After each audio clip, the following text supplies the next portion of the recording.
Hello friends, welcome to MBC tuition classes. मैं पढ़ाऊंगी आपको मैथ क्लास 10th का chapter 1 real number. Real number क्या होता है हम ये समझते हैं।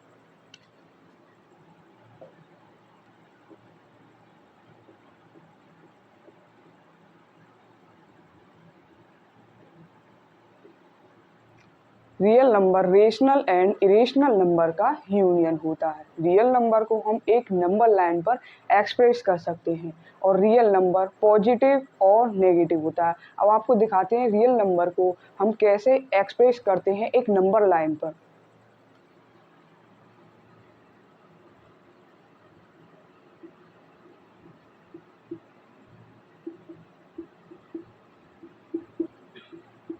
आप देख सकते हैं ये रियल नंबर है, ये रेशनल नंबर बन गया आपका, ये भी रेशनल नंबर है। अब आगे बात करते हैं आपका फंडामेंटल थ्योरम। फंडामेंटल थ्योरम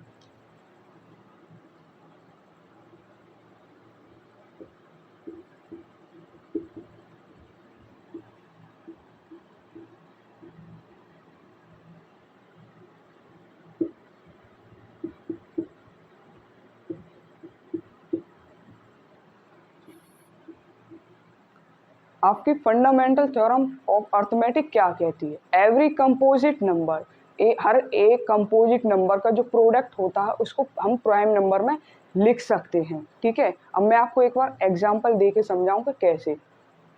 हम एग्जांपल के लिए दो नंबर लेते हैं 48 एंड 50। ठीक है, अब इनके फैक्टर करते हैं।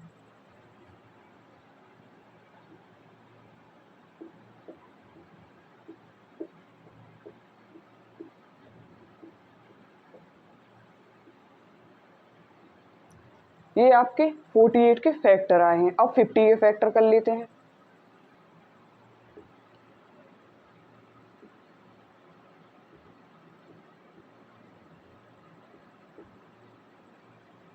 फोर्टी एट के आपके 2 इंटू 2 एंड 50 के आपके ये रहे 2 इंटू 5 इंटू 5। ठीक है, आप देख सकते हैं ये आपके कंपोजिट नंबर है और ये इनके प्राइम्स नंबर है। ठीक, अब आया समझ में।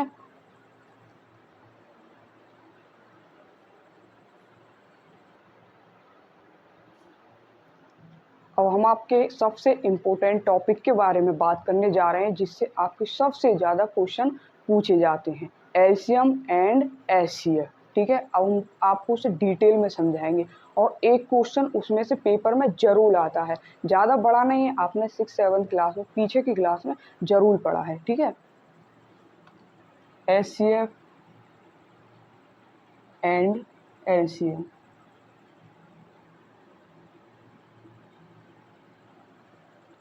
इन्हें निकालने के लिए हमें दो नंबर चाहिए। एग्जाम्पल ले लेते हैं 48 एंड 50। अब इनके फैक्टर करते हैं हम। 48 के फैक्टर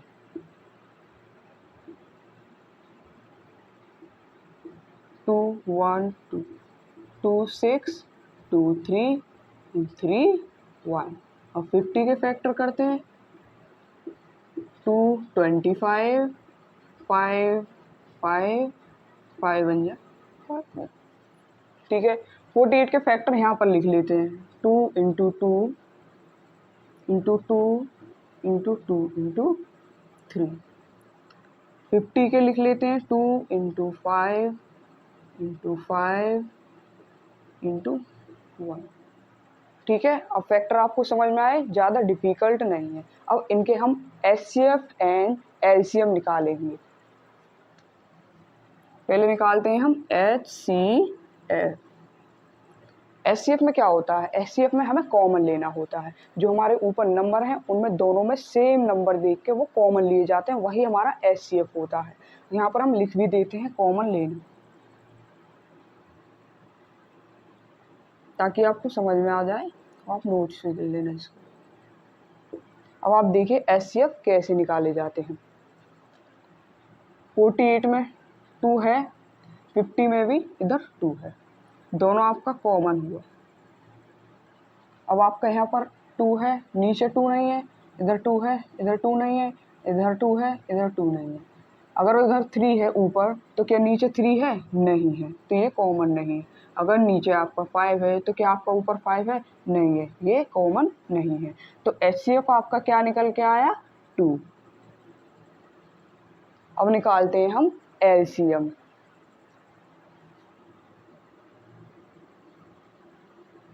एलसीएम में क्या करना होता है, जैसे आपने HCF में कॉमन लिया, पहले आपको वो कॉमन लिख लेना है, उसके बाद जो कुछ बच रहा होता उसको नीचे उतार देते हैं, ठीक है। पहले आपका कॉमन ये था, कॉमन को ऐसे के ऐसे ही उतार दीजिए। अब आपका क्या क्या बच रहा है? 2 2 2 3 5 इंटू 5 2।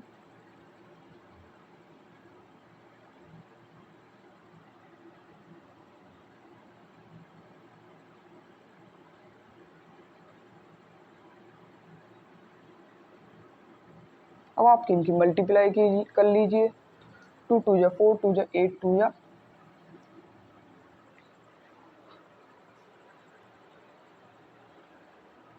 अब हमने आपका HCF एंड LCM दोनों निकाल दिए हैं। इसका तो सिर्फ 2 ही आया है, इसका निकल के आया LCM इस तरह से, और इसका मल्टीप्लीकेशन आएगा 1200। ठीक है।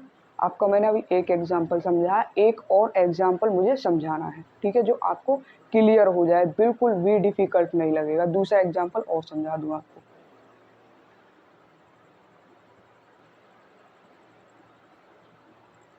मैं आपको एक और एग्जांपल समझा दूँ आराम से, ठीक है। मैंने एक फैक्टर लिया है 12, एक ले लिया है 36। हम 12 एंड 36 के फैक्टर करेंगे। 12 2 6 जा 12, 2 3 जा 6, 3 1 जा 3, ठीक है। 12 के फैक्टर हो गए। अब करेंगे 36 के। 2 8 जी, 2 9 जा, 3 1 जा 3, ठीक है। 12 के क्या क्या फैक्टर है? 2 इंटू 2 इंटू 3। 36 के 2 इंटू 2 इंटू 3 इंटू 3। हम HCF निकालेंगे। HCF मैंने आपको बताया है पिछले सवाल में भी कि पहले हमें कॉमन लेना होता है, जो कॉमन लिया जाता है वही हमारा HCF होता है। और LCM में क्या होता है, जो हमने कॉमन लिया है और बाकी जो बचा है उसे उतार लीजिए, ठीक है। HCF मैं लिख ही दूँ साथ ही साथ, तो HCF का मतलब होता है कॉमन लेना।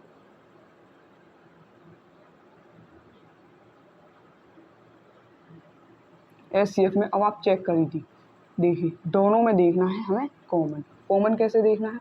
ऊपर भी सेम हो, नीचे भी सेम हो। ऊपर क्या है? 2 है, तो नीचे भी 2 है, तो ये क्या हो गया आपका कॉमन, ठीक है। अब आगे बढ़ते हैं। ऊपर 2 है, नीचे भी 2 है, तो दोनों क्या हो गए आपके कॉमन, ठीक है। अब आगे बढ़ते हैं, देखते हैं ऊपर यहाँ 3 है, नीचे 3 है, कॉमन हो गया। ये आपका HCF निकल के आ गया है। हम लिख लेते हैं 2 इंटू 2 इंटू 3।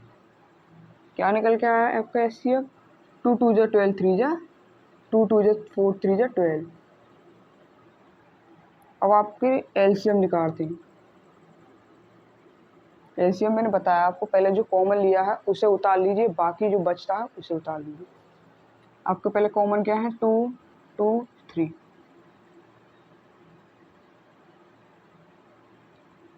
और बचा क्या है आपका? बस 3। क्या हुआ ये? 2 2 जा 4, 3 जा 12, 3 जा 36। ये आपका निकल के आया है HCF एंड LCM। आपको अच्छे से समझ में आए होंगे, और एक बार घर पर खुद भी कर देखना, ठीक है। अब आगे बढ़ते हैं हम।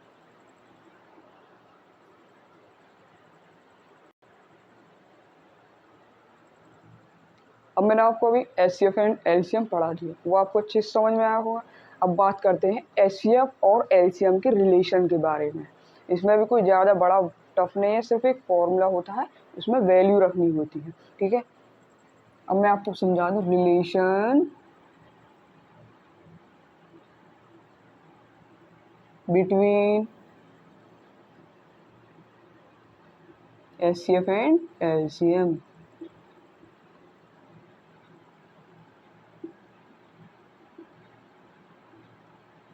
इसमें एक सिर्फ फॉर्मूला होता है, वो आपको याद होना चाहिए, और एक क्वेश्चन इसमें से जरूर आता है। First into second LCM into HCF। ये फॉर्मूला है जो आपको याद होना चाहिए और इम्पोर्टेंट है, डिफिकल्ट नहीं है। सिर्फ आपको इसमें वैल्यू दी हुई, 3 वैल्यू दी हुई, चौथी आपसे निकलवाई जाएगी। ठीक है, अब मैं आपको एक एग्जांपल दे के दिखाऊं। फर्स्ट आपका 48, सेकेंड आपका 50। ठीक है, और एलसीएम दे रखा है आपको 10। हमें फाइंड करना है HCF, हमें HCF निकालना है। तो क्या करना है, सिर्फ इन वैल्यू को इस फॉर्मूले में रख देना है। अब हम आपको रख के दिखाते हैं। फर्स्ट क्या है आपका 48, सेकंड क्या है इंटू 50 इजिकल टू एलसीएम हमें दे रखा है 10 इंटू HCF। हमें HCF निकालना है, तो कैसे निकालेंगे, 48 इंटू 50, 10 आपका इधर मल्टीप्लाई में है, जब इधर आएगा तो खुद ही खुद डिवाइड में हो जाएगा। ठीक है, अब आप देख सकते हैं 10 से 50 कितनी बार जाएगा, 5 बार। तो HCF 48 इंटू 5,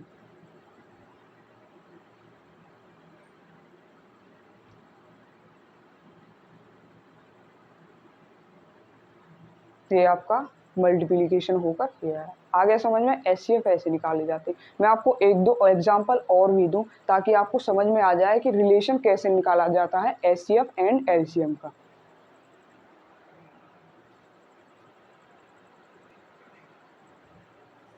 मैं आपको मैं इसी में एक और सवाल बता दूं, फिर उसके बाद हम आगे बढ़ेंगे।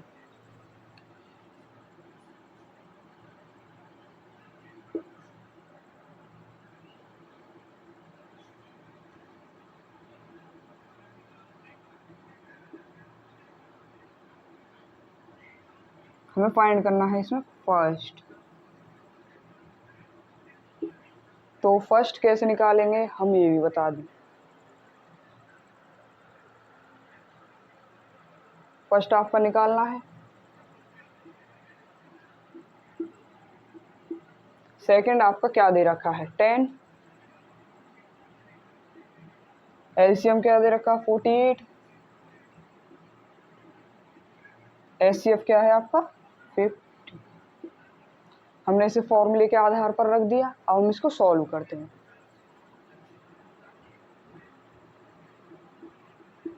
48 इंटू 50, 10 आपका मल्टीप्लीकेशन है, जब मल्टीप्लीकेशन में है तो इधर आएगा तो डिवाइड में हो जाएगा।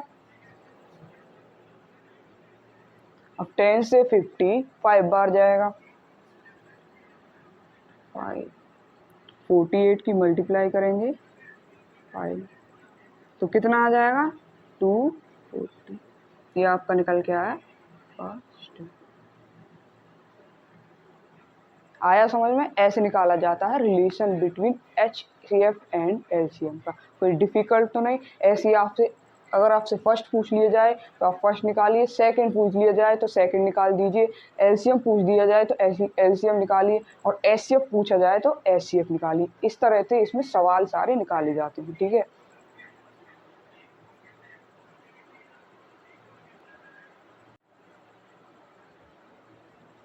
तो हम आपके अगले क्वेश्चन की बात करते हैं, जिसकी पूरी एक एक्सरसाइज इसी क्वेश्चन के ऊपर है। ठीक है,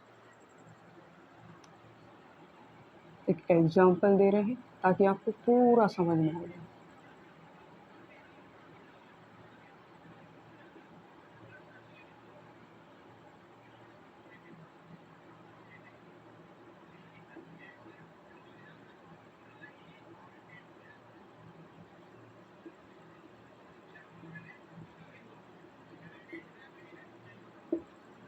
ये कह रहा prove that root two irrational number. हमें प्रूव करना है कि रूट टू एक इरेशनल नंबर है। तो हमें प्रूव करने के लिए हम इसको गलत मान के चलेंगे। लेट एज्यूम करते हैं कि that root two is rational number.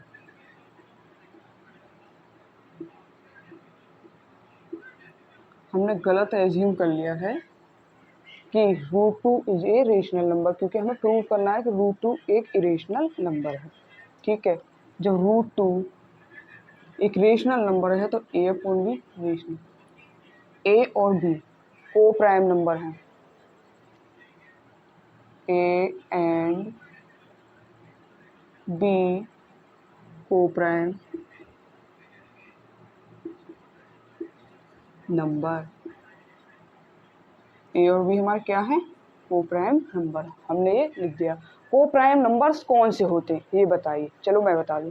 को प्राइम नंबर्स वो होते हैं जिनका फैक्टर सिर्फ एक होता है, मतलब कॉमन और एचसीएफ एक ही होता है, वो को प्राइम नंबर होते हैं। ठीक है, अब बी इधर डिवाइड में हम इधर लेके जाएंगे तो किस में हो जाएगा? मल्टीप्लाई में। Root two B is equal to A. ठीक, और हम स्क्वायरिंग करेंगे दोनों का। स्क्वायरिंग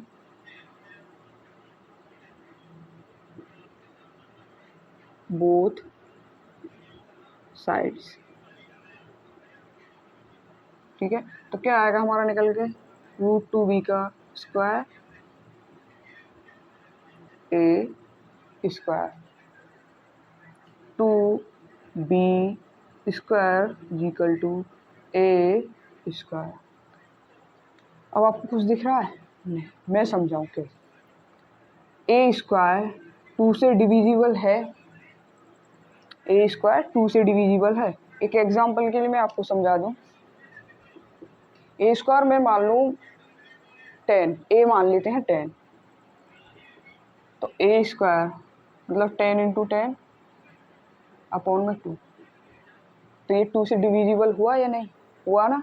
तो ए स्क्वायर 2 से डिविजिबल है। हम लिख देते हैं ए square is divisible by 2।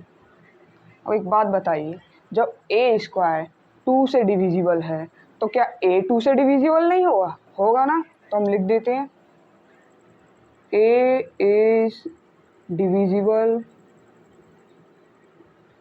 Bye 2। ठीक है, आप इसको फर्स्ट इक्वेशन मान लीजिए। अब आगे चलते हैं। हम मान लेते हैं let a is equal to 2c। ठीक है, तो ए को इसमें पुट कर देंगे।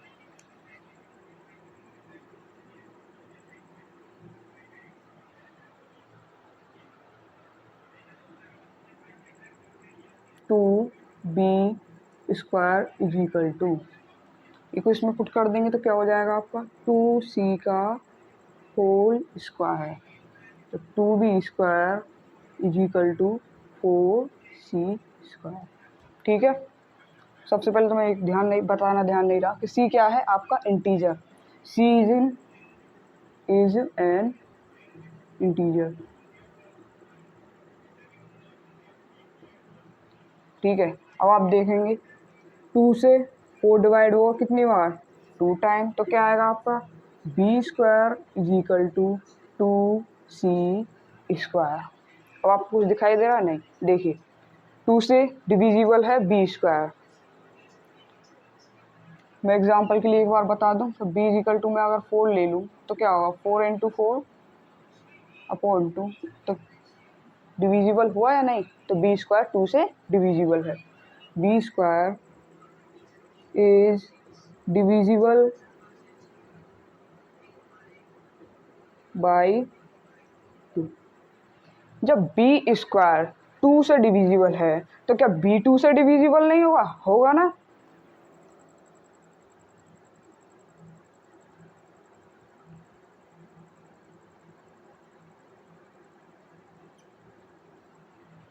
ठीक है, आगे हम साइड में कर लेते हैं इधर।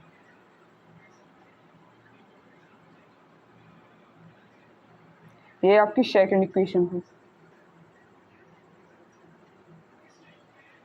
अब आप देखिए, ऊपर कह रहा था कि इसके ए एंड बी के एक ही फैक्टर है, लेकिन यहाँ तो दो फैक्टर दिखा रखे हैं, तो ऊपर एज्यूम गलत हुआ ना हमारा। तो आगे लिख देते हैं ए एंड बी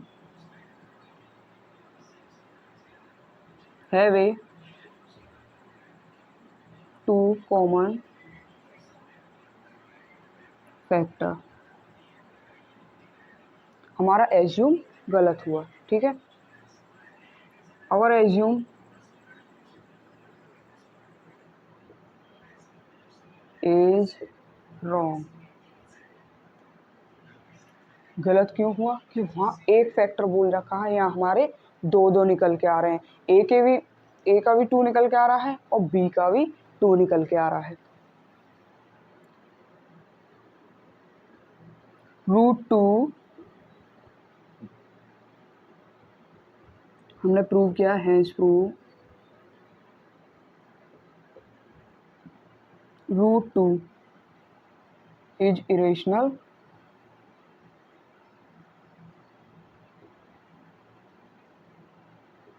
नंबर।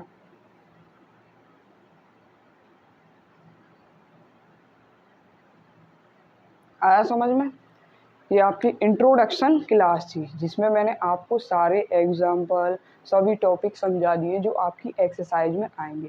अब हम आपको एक्सरसाइज 1.1 एंड 1.2 पढ़ाएंगे। अगली क्लास आपकी 1.1 होगी। और हमारी क्लास पसंद आई हो, लाइक कीजिए, कमेंट कीजिए, शेयर कीजिए और अपने दोस्तों के पास ज़्यादा से ज़्यादा शेयर कीजिए।